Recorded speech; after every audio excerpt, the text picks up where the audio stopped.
Hey there, Sanker, everybody. Welcome back for another amazing episode of MRHB DeFi's Crypto Show. Moby, how are you doing? You have the sniffles. What's going on? Tell us. Yeah. I'm struggling today. I'm just a little bit sick, cough, shivers, whatever you want to call it. So, excuse me, everyone. May not be my normal self. But yeah, man. Alhamdulillah, can't complain. Everything's good. Sounds good. Sounds good. Our prayers are with you, and hope you get soon. Very very soon. I'm back in Jeddah, so there's a lot of things that were going on in the last 2 weeks. So very interesting things and very interesting updates to share from the Marhaba update perspective. But without any further ado, I'll let you do the market update so we can get going with your updates. Yeah, absolutely. Thank you, Ahmed. So I'll just share my screen in a second. But before I do, there've been a lot of indicators that we've been looking at, right? So if you guys are regular subscribers to the show, and if you're not, make sure you like, comment, subscribe. But there's been a couple of levels that we've been talking about that I've been watching for the entire year, and they're looking really, really good. So, one of the things that I've been looking at, if I share my screen here, is a number of different signals. So total crypto market cap, right? So this is the total crypto market cap, all cryptos, Bitcoin, Ethereum, everything, what the market cap of all the total is. And for the longest time this year, we were watching the $1.8 trillion level. And why? We needed to break that level, and we needed to fall out of this very, very clear and legitimate downward trend line. And with the trend line, you have 1 point, 2 points, 3 points. Often they'll say is confirmation. So that's often, a confirmed signal. And, we hit it 4 points, 5 points. We hit it a whole bunch of times. So what we had to do to get out of this bearish pattern is, one, break this trend line. And you can see here we're literally riding this trend line like almost textbook. Then we had to break 1.8. And we've done that. So that's fantastic. But that's just sort of, one indicator. The other one was total 3. So that excludes the big movers like Bitcoin and Ethereum. And sometimes you have to look at those because institutional buyers can skew total crypto quite heavily because of Bitcoin and Ethereum. And very, very similar, we had to break $700 billion. And right now we are sitting at $750 billion. We are above the 21-day moving average, which is also very, very bullish. And, we're doing quite well on that side. Now, in terms of sentiment, what is sentiment looking like? This is actually a huge, huge difference compared to a month ago. Last month, we had extreme fear. Last week, we had fear. And it seems like in the last week, there's been a huge turn in the fear and greed index. We're now sitting at neutral. Now, why is this important? Because as we know, Ahmed, a lot of crypto, a lot of prices, it's just speculation. Like 99% of pricing is pure speculation, market supply, demand, not necessarily tokenomics. So that's really, really, important thing to sort of look at. And I'm going to talk about why. And, you guys will see that when it rains, it pours. It seems like it's almost like a concerted effort for all this pro crypto news happen. And, I'm not a conspiracy theorist, says every conspiracy theorist, but often there are market drivers, macro market drivers, where all together they move. And I think this could be a start of a very, very, very big uptrend. Now, on the Bitcoin side, if I just get rid of this, I'm gonna go to a much simpler chart in a second. But I've been saying for the longest time, we've had to break this 43, 45K resistance. This is this zone that we have to break. And now, we are sitting in that zone. Things are looking quite bullish. But if I go to a simpler chart, one thing that I did notice is that, looking from the bottom of the if I draw this Fibonacci retracement, which I did, from the bottom of the pandemic crash in March 2020, so that was the COVID crash, to the all-time high, of 68, 69,000, what we can see, and this is very, very interesting, right? This is interesting because everyone looks at this stuff. That's why it's interesting. What we can see is Bitcoin is trying to break above the 38% retracement level. Now, the 38, why is that important? Why do we care? The 38% retracement level can be an important metric of strength of a trend. And if we can break through this level and rise above 45,000, roughly 45,300, the uptrend could continue all the way to 47, which is a very, very strong line, or even 52. Now, if Bitcoin stalls, if we lose this, then you're looking at drops to around 40,000, maybe 38,000. Although honestly, I wouldn't hold my breath. It's one of those things where when you look at all the macro drivers that are happening, any respite that we get is a fantastic opportunity for us to dollar cost average it. You know what I mean? So at this point, we want it to go down because the when you look at last week, we spoke about Bitcoin miners not selling. We looked at Ethereum, which I'm going to talk about as well. These are very strong term, longer leading indicators. So I wouldn't hold my breath for dips. And if you do buy and it dips a little bit, that's okay. That's fine. What we're going to be talking about today is very, very clear that these are very macro indicator drivers. Now, earlier I spoke about there seems to be a lot of positive macro news. And it's funny, similarly, the other way too, Ahmed, when China's banning Bitcoin, for some reason, someone else is banning Bitcoin, and someone's talking about US Treasury bonds and interest rates, and it seems to be all these bearish news at once. Well, now it feels like the inverse, and we have seen this before. If this is not the first time you're in crypto, so why has Bitcoin gone up? Well, there's been a number of fundamental factors, and this is amazing. We touched on this earlier in the year, but Exxon Mobile, which is obviously a gas oil giant, they are weighing in taking gas to Bitcoin pilot to 4 other countries. So what does that mean? In January, they launched a pilot where they were using excess gas or gas flares to, use gas to mine Bitcoin. So excess energy that's not being used. Again, it's also very sustainable as well. It has very good optics for the market. They were using that to mine Bitcoin. So an article came out just this week that they are now looking to pilot that to 4 countries. So they're obviously not going backwards. The idea that a natural gas, traditional gas company is mining Bitcoin is incredibly bullish, right? This is telling you something. In other news as well, Russia said that we'll take Bitcoin for oil and gas. You know what I mean? So obviously these sanctions against Russia, obviously a lot of stuff happening with Ukraine. We mentioned episodes ago, the first ever crypto war, both sides are taking advantage. We are seeing very, very real user cases. And now the Russian ministry is saying, we will take Bitcoin to buy our oil and gas. Moving on. Now, this one, if you know this woman, this will be surprising. This woman called Janet Yellen. I think she's a head of the US Treasury, right? Very, very traditional, very old school. Always was talking about Bitcoin is bad. Bitcoin is bad. Even she now has acknowledged Bitcoin crypto has a role in finance. So it's so funny. Like, why is that? Well, all these rich people have friends. All these hedge funds have friends. You don't think Exxon Mobile has some weight in the US government? This is not even a conspiracy. We know that lobbying and the like is very, very popular and a well-known structure of America. So it's very, very logical to think that when the tide rises, it rises all at once. So, don't discount someone, head of the US Treasury, sort of saying, oh, yeah, it has a role. And what we are seeing, that regulation is coming. That's all these people need to see. They just want a part of the pie. That's all they want. So an article came out recently where Coinbase is now requiring recipient information for crypto transfers from users in Canada, Singapore, and Japan. So if you want to send more than $1,000, you have to advise where, kind of like when you send MoneyGram, right? The name, address, some other information as well. Now, maybe you can just send $999. Not that I'm giving you obvious loopholes here, but the point is, this is a very, very good sign because they're figuring out ways on how they can capitalize off this.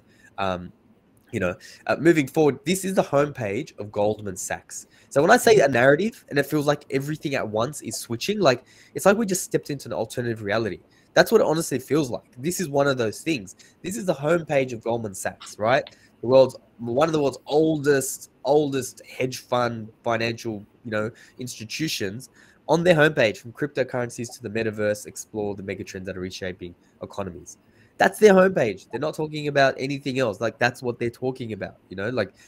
Again, why is this interesting? It's showing the narrative, and it should give you comfort that you are in the right place. You are still early when you think about it.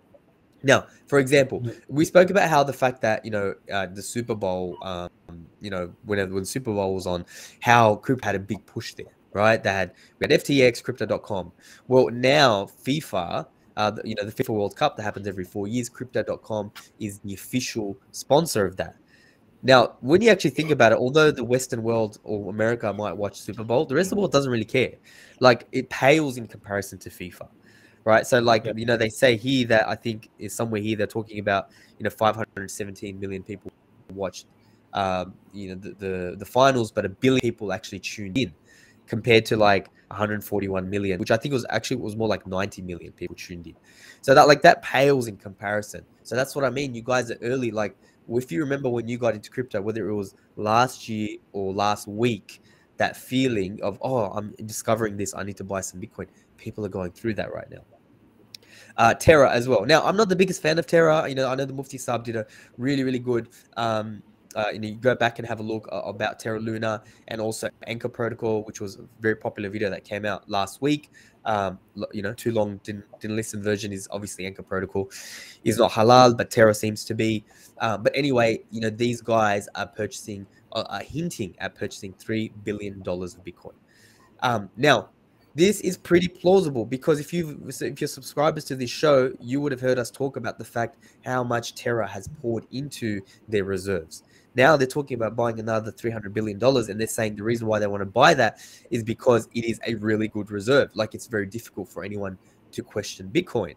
This is really bullish stuff. Like, this is, I'm telling you that I'm going to buy big $3 billion worth of Bitcoin tomorrow. You know what I mean? Like, really, really bullish stuff. Now, Mhm. when you look at the other thing I want to talk about is Ethereum. Now, if you go back to our channel, we spoke about this last show, but there's a snippet as well around 4 days ago why Ethereum could explode. I'm referring you guys to that because I'm not going to cover the same ground again. But in that episode, I talk about why the fundamentals around the so-called triple halvening and why I believe even now, even today, that the Ethereum triple halvening, as they call it, has not been priced in. And we've been pounding the table about Ethereum since 2,400, 2,500, even last week 2,900, and now it's sitting at over 3,100.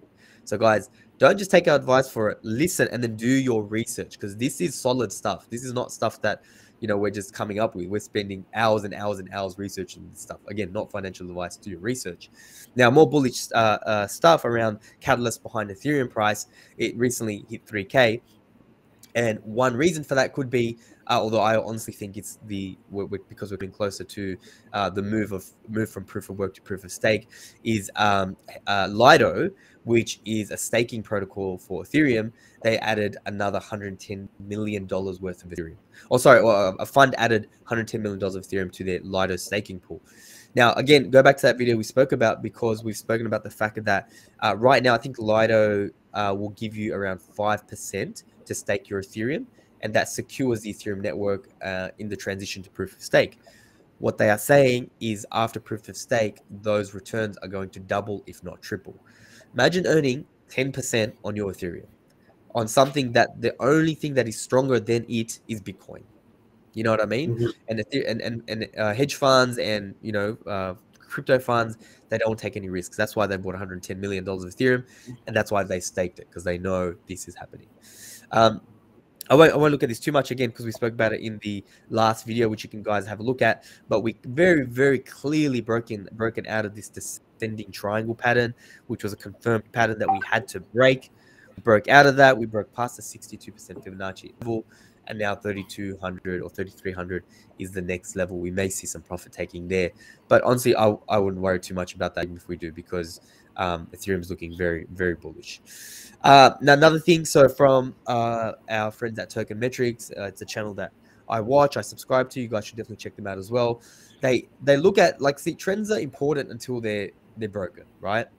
But what they looked at, and why I think Ethereum still has room to grow, is they looked at inflation metrics, when inflation metrics hit a high, and what happens to Ethereum. And you can clearly see every time we hit a high inflation metric, Ethereum rallied, and it's not rallying right now, right? It's just sort of range trading right now.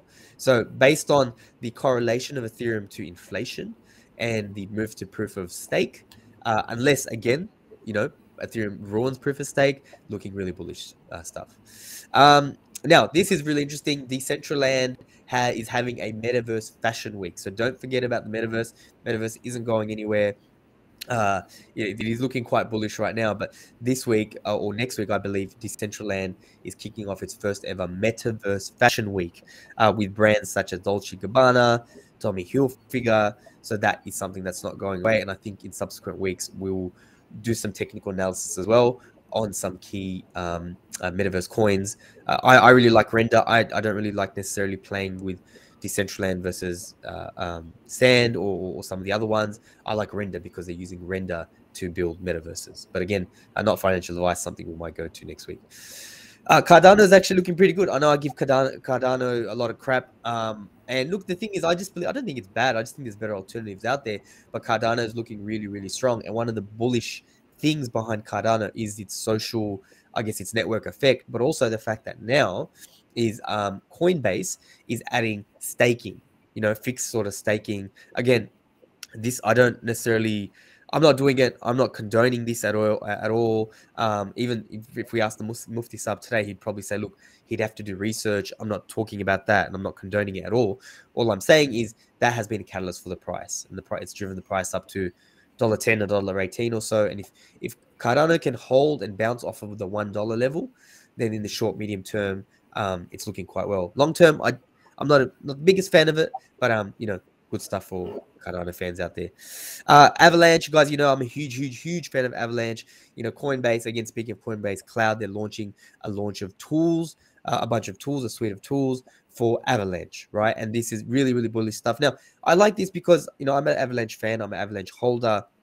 If you can afford it, not financial advice, if you can accumulate 25 AVAX, Avalanche tokens, you can actually stake and secure their network and be possibly eligible for airdrops, which is always a lot of fun. But anyway, Avalanche is still looking really, really good. And I want to share this because I've shared this in previous episodes, and I love how Avalanche is respecting this bullish ascending triangle pattern. Not financial advice. This week, I picked up more Avalanche. I bought Avalanche at $60. I bought Avalanche at $83. But I bought it because it's respecting this pattern here. Now, this technical pattern, if we actually break this pattern to the upside, the target is actually, the length of this. The target is all the way up here, which is around, $140 or so. I think we'll have some profit taking at $100, but I do think $110 is not, in the short term, not something. Sorry, I put myself on mute. Not something that is outside the realm of possibility. Now, one token that I've been giving a lot of technical, I guess, criticism on, but fundamentally I think it's fantastic, is Solana. So I sold half my Solana at $140 because I could see we were in this pattern here, and it's kind of respected this pattern. Now we're sitting at $100. So what Solana had to do is break this pattern and break $100. That's something we've been saying, and it has actually happened. So it's hitting a little bit of resistance right now. But the thing about here, Solana, is it's possible that VCs have sold their bags now. It's possible because VCs were selling at every rally that they could get. It's possible that has actually stopped because we are breaking out of this pattern. And what we need to do now, so if you're looking at Solana, I wouldn't buy it now. I'd actually buy it until it goes higher and it bounces off this trend line, bounces off $100. And that would be the ideal target for Solana. Moving on, this is really, really interesting. I'm towards the end now. This obviously, we're an Australian MRHB, DeFi Australian-based, I guess, headquartered-based protocol. Obviously, I'm Australian as well, and I was just waiting for this. So this is what I mean. All this stuff happened in the last week, guys. There's like some narrative. Like there's obviously some narrative here. So as the Australian ANZ Bank became first bank to mint the Australian digital dollar. So yeah, we know USD. Sure, there's a lot of other stable coins, but now Australia has its own as well. These guys were using a test where, they were using the Ethereum virtual machine, right? And this is the other thing too. Read between the lines. When these dinosaurs are testing, when they're jumping into crypto, they're not going to use like a Solana that probably would have taken 5 seconds to send $30 million. They're going to use Ethereum because it's got security. And they don't care if it's going to take, I think it took 30 minutes to send, or 10 minutes or 30 minutes, whatever it was. But it took a bunch of minutes to send $30 million worth of stablecoin. Where if they had tried to send that, it took 20 minutes, right? Where if they tried to send that via normal means, it would have taken them weeks, they said. So yeah, that's why I'm interested in Ethereum, because it's a Again, don't put 100% of your bags into Ethereum, but you should put bigger bags in stronger stores of value, and then smaller bags in other speculative assets as well. Now, that is pretty much it. But what I do want to share, because we talk about scams, we talk about being careful, we talk about being safe, and obviously you guys being safe and holding on to your money, your hard-earned money, is something that we care about. I wanted to share a scam right now. Obviously, I'm saying be careful, and you guys are like, oh, okay, wow, as opposed to not being careful. That's not what I'm trying to get at. I just want to share the level of sophisticated and complicated scams that are out there that even experienced people fall for. Now, there's a mob called they're not called AVAX Staker. They had a protocol called AVAX Staker, and now they have another one. And why this is interesting is because what they do is you stake your AVAX, right? So, for example, I might put in, let me say I'm going to put in one AVAX here, and I'll get 5 in 14 days. Like, wow, that's crazy, right? If I put 1 in here, I'll get 31. Wow, amazing, right? 3,118. Now, in crypto, as a general rule, if it's too good to be true, it always is. It always is, right? Why am I sharing this? Because it's obvious not to, go into scams. The reason why I'm sharing this is scams do have audits. That's what you guys need to be careful about. Just because something has an audit doesn't mean it's not a scam. So when you click on this here, it actually talks about that it's been audited by Hayes. Hayes is an auditing thing, right? Auditing company. And anyway, the thing is, this can fool a lot of people. Now, what they're auditing the ability of a third party not to take money out of this the bags, right? When you actually stake your AVAX, the ability for a third party not to take that out. But it's not saying that it's not a scam. Now, the reason why I'm talking about this is because they've closed this, but now, and I'm putting these guys on blast, right? Long-term, they've moved over to Longterm Staker now, and this is something that's live. So what they do is they'll start one, they'll kill it, they'll die, they'll take a bunch of people's money. Is that how it actually works, Ahmed, is you will put in your bags. If you're early, you put in your bags, and then you take profit out of people who put bags after you, right? They're not investing this. They're not like investing this into a protocol. They're not securing. They're not staking. It's called an ROI, type of, protocol, whatever you want to call it. That's how they. So yeah, if you get in day one, yeah, you can make some money. But Mufti Saab would probably tell you it's not halal either, because you're stealing from other people. It's fixed return and it's clearly dodgy. So I want to talk. I want to share this, and we're gonna obviously promote this. I want to promote this to my own channels, but Long-Term Staker, I'm watching you guys. You guys are scam artists. May Allah help you, because you guys are terrible people, and stop taking, hard-earned crypto money from everyone else. But that's sort of my public message, for the week. But over to you, Ahmed. That's the end of the market update.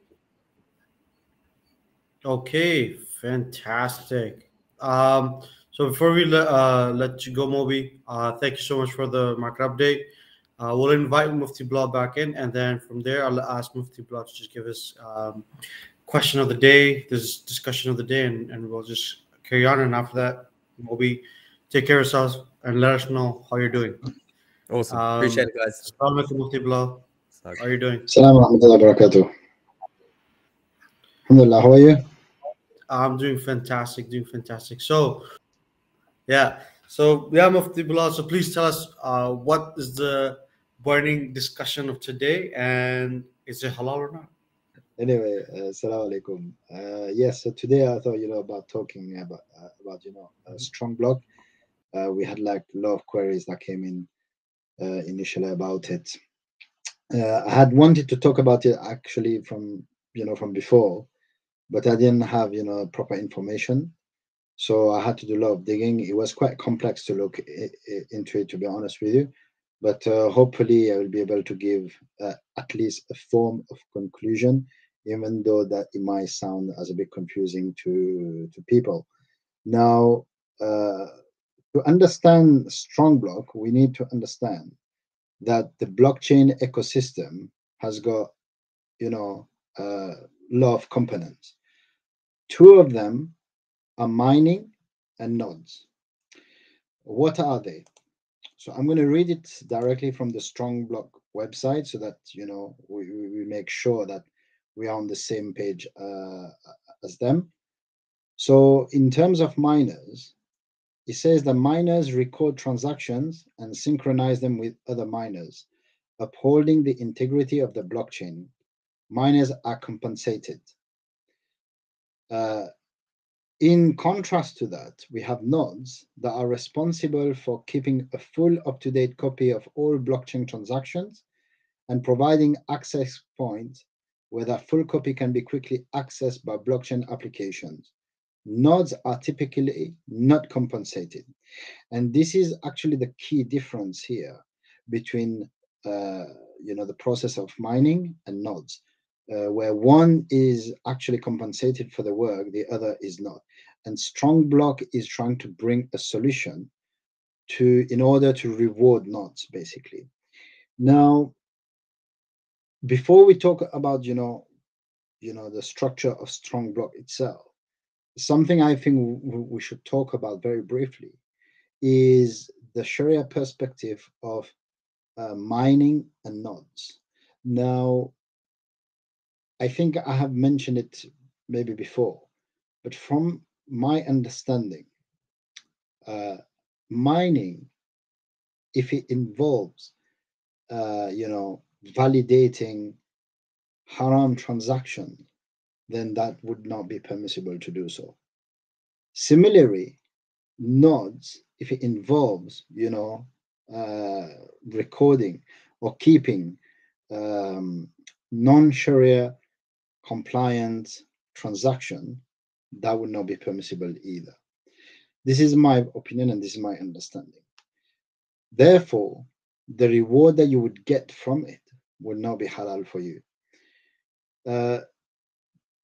The way I would look at it is, obviously, I am not looking at it in the same manner, because I know that there are a lot of people who would say, well, you might not know whether you are actually validating or keeping a non-Sharia compliant transaction. You might not have that knowledge. And therefore, you should be kind of forgiven, basically. But I don't think that should be the case. And there will be also people who will say, well, this is just as same as, the person who is working as a delivery driver for Amazon, for example, where he doesn't know what he is delivering. Maybe he's delivering halal items or haram items. He doesn't know. And over there, the scholars would say, well, it is permissible, to work as a delivery driver for Amazon, even though that there is a possibility that you are delivering something haram, but that because you do not know and there's no way for you to find out, then it's okay. I do not believe that we should be looking at mining and nodes in the same manner that we are looking at the other activities for various reasons. Okay, for various reasons, which I cannot cover at the moment. But to come back to getting reward from mining and nodes, where it involves the possibility of validating non-Sharia compliant transaction, that is a big no-no for me, basically. Okay, so this is what I wanted to say about mining and nodes. Now, going back to Strongblock, as I was saying earlier, Strongblock is trying to bring a solution in order to reward nodes. Okay, now there's two ways for people to be rewarded on the Strongblock platform. One is if you select the nodes as a service, and the other one is bring your own nodes. Now, bring your own nodes, as far as I know, it is not active yet. It has not started yet. So at the moment, the only way you can possibly get a reward from these nodes is by going with the nodes as a service. Now, what is nodes as a service? Basically, you're renting a node, basically. Okay, it's not your node. You will be contributing a certain amount of Strong. Now, Strong token is the native token of Strongblock, which is used, for governance purposes as well as, you know, to reward the people, you know, on the platform. Now, by contributing to a certain amount of strong tokens, you'll be able to rent, as I say, you know, it's from their website. They say you're renting a node. Now, to maintaining that node and everything is the responsibility of Strongblock themselves. Okay, they will sort all that out. So you don't need, you know, to worry about anything. You can switch off your computer and all that. You don't need to worry about anything, basically. And as a compensation, they will be paying you a certain amount of rewards. Now, this reward is just let me double check that. Okay, so per day they reward you with 0.1 strong token for that day. 0.1 strong token for that day. Now, here there is something that I would like to say in bracket, is that it has been said, although it has been mentioned, that the reward comes directly from the contribution made by people. So, like, let's say, for example, I contribute, you know, 12 strong token. I think this is how much you need to contribute, you know, to acquire a node. So let's say I'm contributing, you know, 12 strong tokens, and Ahmed as well is on the platform, but Ahmed has joined the platform, let's say, for example, before me. Then Ahmed's reward is going, that 0.1 token is going to come directly from my token. Okay. It is maybe for that reason that there are people who said that this is very similar to a Ponzi scheme, and they believe that Strongblock is nothing but a scam. Now, I don't know all the details about that. Okay, I'm no one to judge whether this is a scam or not. You know, I'm not part of any regulatory body. But if that was the case, of course, if this was a scam, then it would not be permissible, you know, to be involved in such a project. Okay, but that is not for me to make that decision. Okay, I have seen both sides of the argument. There are people who believe that this is a Ponzi scheme, this is a scam, and there are other people who believe, you know, no, this actually, you know, fine, you know, you people haven't understood the project correctly. You don't know what you're talking about. You know, we get that as well, you know, in Islamic finance, you know, industry, even, you know, in Islamic crypto, you know, like people, oh, you don't know what you're talking about, I know better than you. You know, it's more or less the same thing. So it's never ending cycle. So, but as I said, if it was proven that this project is a scam, therefore it would not be shariah compliant. But anyway, now going back to the rewards, you know, as I mentioned earlier, there is one issue of nodes that include, you know, containing non-Sharia compliance in them, which I find it problematic. And because, you know, Strongblock is basically, you know, operating on Ethereum, and Ethereum would have, you know, both set of project, halal and haram project, then I am sure that, you know, one way or another, your nodes will be, how do you call it, will be used for non-Sharia compliant purposes. Okay. And we know that, you know, this is why I was saying, you know, earlier about there is a difference, you know, when it comes to like all these activities on generic platform, you know, generic platform that can, how do you call it, that can be used for halal and haram purposes. That although you don't know, you know, how much, you know, you don't know whether you're validating something halal or haram. I understand that. But we know that the platform is 100% involved in, you know, facilitating, you know, haram activities. We know that. Okay. And we can even probably have a good idea of how much that would be. So like, let's say, for example, Ethereum, for example, yeah, there's probably 3,000 plus project built, 3,000 plus dApps built on Ethereum. Yeah. There's, I personally have identified maybe 700 or 800 of them that are definitely non-Sharia compliant just by looking at it. Yeah, if you look at the gambling ones, the one, we just know that. Yeah, there's no doubt about it. Yeah, I don't even want to say, because obviously I haven't looked into every single one of them. I would not even be surprised if we say 50% plus of project built on Ethereum are non-Sharia compliant. Now, it would be very difficult to say you're going to 100% be missing all the haram ones and only be dealing with halal ones. It's impossible to say that. Yeah, you cannot compare this with Amazon delivery, for example. Yeah, there is something that can be quantified, and then there are other issues as well. That's why I don't want to compare the jobs of delivering items with mining and staking and all this stuff. But anyway, going back to strong node, as I said, the reward, obviously, getting a node on a non-Sharia compliant, platform network is not halal for me. It would be problematic.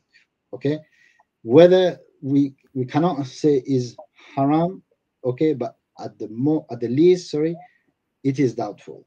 Okay, for me, it is doubtful. There is not enough. What I mean by doubtful is that there is not enough. If you say that there is not enough evidence to say that this is haram, then I will say that there is not enough evidence to say that it is halal either. Okay, and when there is not enough evidence to say something is halal or haram, then it is doubtful, and anything that is doubtful, the Prophet ﷺ had told us to stay away from it.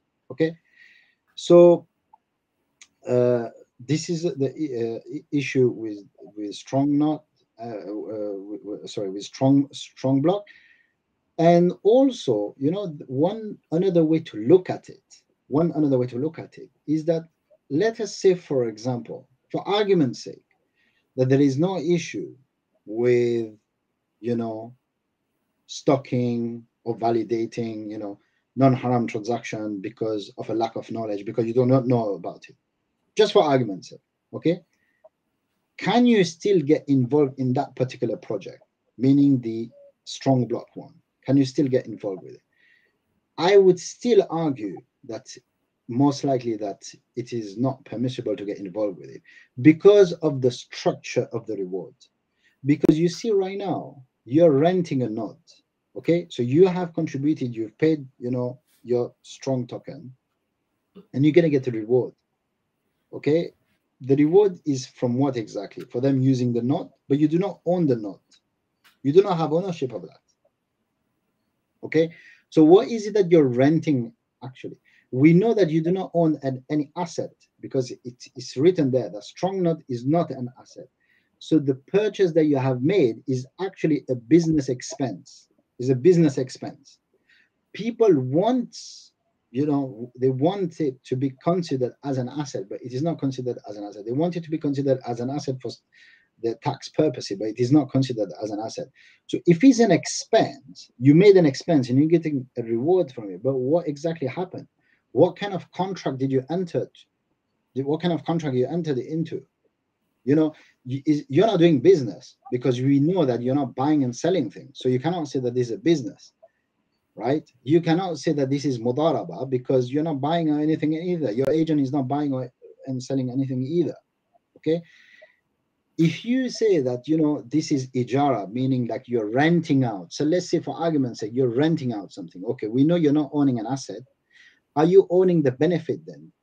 So did you acquire some benefit and then you started to sublease it? I cannot see that. It is not proven there either. And how is the structure itself?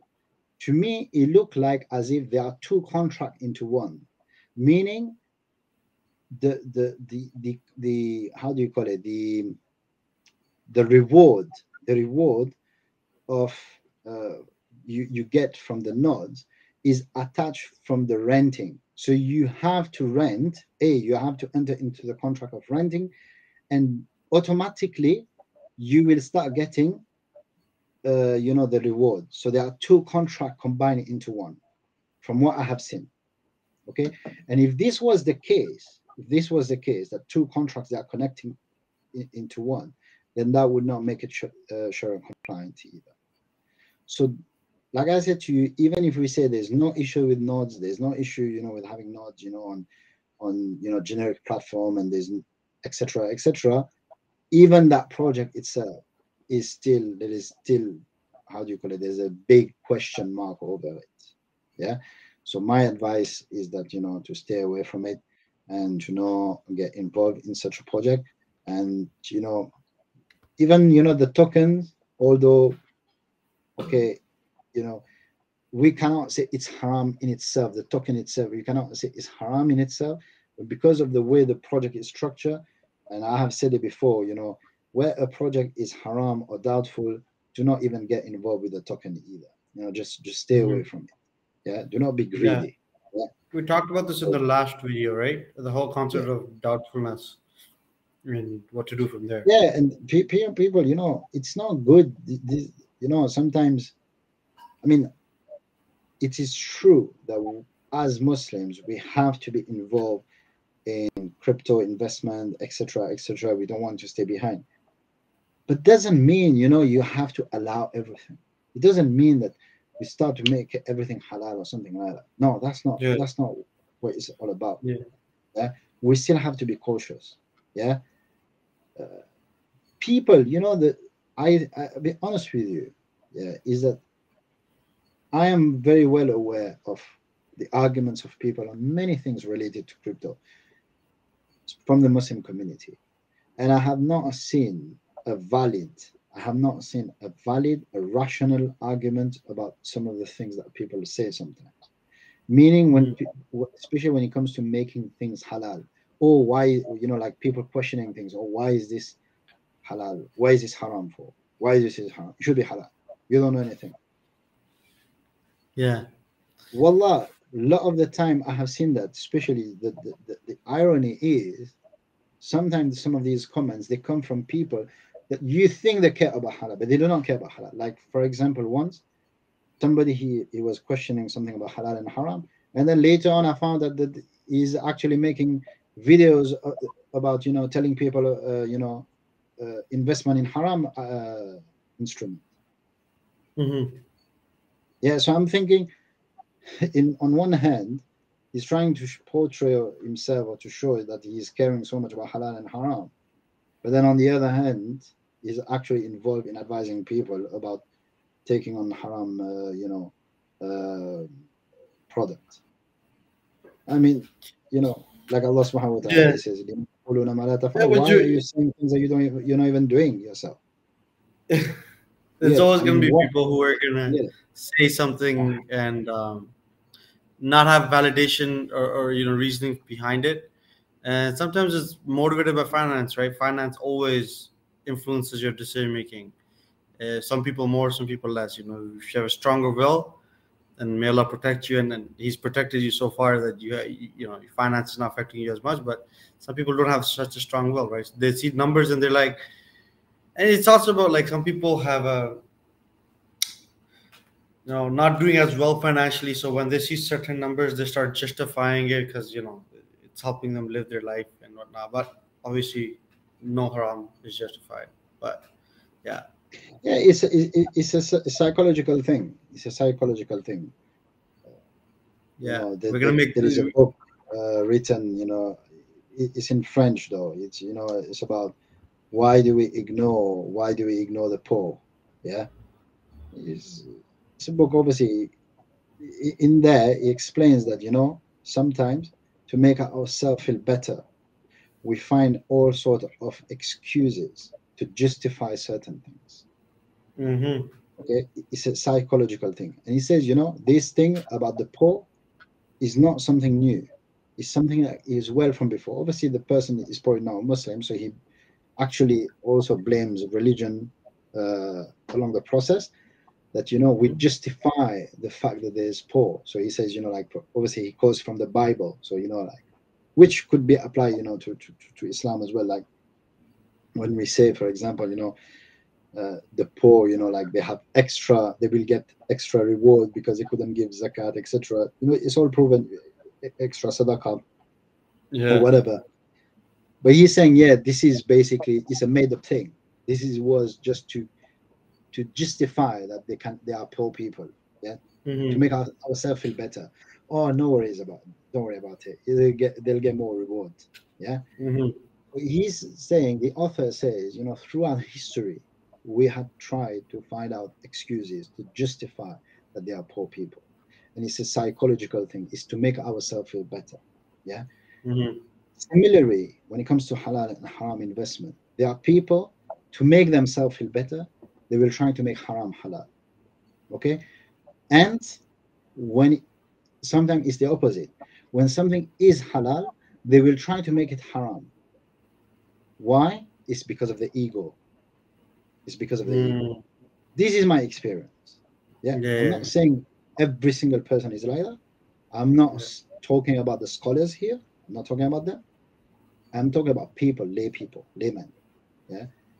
When Fair somebody enough. is trying to make something halal or haram, it's definitely because of the ego. Most of the time, at least. That's it for me. Well, guys, that was a loaded or a strong. I'm trying to see if I can add strong for the strong notes part, but I think Strong Mufti blocks. yeah. So there you go. There's a strong opinion on strong nodes. So guys, sometimes you may have heard something. I would highly recommend listen to this about 2-3 times to fully understand it, because there were some parts where there's a little bit more technical aspects that's being discussed. So I'll listen up to that. So yeah, once again, Mufti Billal, thank you so much for your time and efforts. And these portions are super exciting every week. So looking forward to what next week is bringing up. And so, guys, if you guys do have questions for next week or the weeks after, do put them in the description. In the comments below. And inshallah, if it's the question that's selected, Mufti Billal will answer it in detail. Actually, Ahmed, it might be worth mentioning, because obviously, inshallah, from next week, it might be the first of Ramadan. So Yes. I will not be coming most likely during the Ramadan. Fair enough. I think the plan is to keep shorter videos, but however, stay tuned, because inshallah we will be releasing some videos with advices during the month of Ramadan, inshallah ta'ala. So these videos, they'll be released, from time to time, inshallah. So on that, I wish everyone, Ramadan Mubarak. Fantastic. So we're looking forward to some of those videos. I was gonna add that into the MRHB updates, but sounds good, amazing. Well, Mufti Billal, thank you for your time, and inshallah, see you soon. Take care. Inshallah, take care. Assalamu alaikum wa rahmatullahi wa barakatuh. Wa alaikum assalam. Okay, guys, marhaba. What's going on? What are the updates? Let's keep this short, quick, and sweet, so you guys know what's going on, because there is a lot of crypto stuff that's happening, and I think there's a lot of things that should be discussed here with you guys. So we're just gonna quickly share screen. All right, amazing. We're gonna start off with a few of our tweets. We are launching a NFT competition starting this upcoming Monday, which is tomorrow, as you guys can see on my screen, or right at this time of when the video is being launched. So do check it out and get involved. It might be something that you could potentially win quite a bit from, and it's for a lot of people, they know about NFTs, and they've heard about NFTs, but they've never got involved. So this may be your chance to get involved, and you can build something that's exciting for the project also, right? Support the project, and also be able to potentially win, and then also be able to have an NFT and learn a new skill set. So it's like a win-win-win-win situation, and why not kill 4 birds with 1 stone? More the dinner, right? And all the details are actually going to be shared in the upcoming few days. So stay tuned. Follow us on Twitter, and you'll get all the details, or on Telegram, inshallah. Another thing is, we're talking about our Souk NFT. Our Souk NFT is getting new features in the upcoming few days. So stay excited for that. Just like Halal Wallet just recently got some updates. I know some of the updates were a little bit glitchy. We are working on it. And so once those are done, they will be also deployed. But just like that, the Souk NFT will be getting new updates very soon. And we will be sharing more about these updates in our upcoming, tweets and Telegram. So stay tuned for that. Now, if you haven't yet have read one of the articles on our advisor, Khalid, you should really maybe take a few minutes out of your day and read this article. This article, talks about what opportunity is coming to the world of crypto when it comes to from ethical finance, faith-based finance, and interest-free finance, and all that stuff. So, it talks about marhaba and what potentially is out there in the upcoming few years for marhaba. Because right now we're in a very early stage, and like marhaba is going towards interest-free financing and ethical financing and halal financing, and right now that market hasn't jumped into crypto yet fully, or maybe a few percentage. So the future looks very bright. So read about it, and this will give you a better idea on that. All right, another very important point to talk about is that over the last week I was in Dubai, and in Dubai I attended a few events. As you guys can see here, I've met up with the CEO of Shisha Finance, Metaverse Sheikh, or also someone who's known as Crypto Sheikh, and he's one of our investors actually from Shisha Finance. So met up with him, talked about a lot of important things that are going to be coming up when it comes to expanding globally, different markets, different avenues, new audiences to promote towards. So inshallah, you guys will be seeing a lot more in regards to that. We are working and developing new strategies to get our project in front of newer audiences that may have not known about marhaba before. So, potentially a lot more of new MRHB holders, and this market is probably one of the most ripe audience. So, a lot of exciting stuff when it comes to marketing, promotion, expansion, development, growth. We cannot just develop when it comes to the products. We also need to develop with the audiences. So a lot of exciting things that are coming up in regards to that. Now, guys, as you guys can see, those are quick marhaba updates. We are going to be having some more updates that are going to be coming up this upcoming week. Join us on our Telegram, join us on our Twitter, join us on our subscribe, like, share, all that stuff to get all the new updates as they come, because as they come, that's how fast, that's how you can benefit from them. So hope you guys can jump on liking, sharing, subscribing, and hitting that bell notification icon, and letting us know what you guys think about these shows in the comments below. As always, take care of yourself, stay safe, and keep us in your du'as. Assalamu alaikum.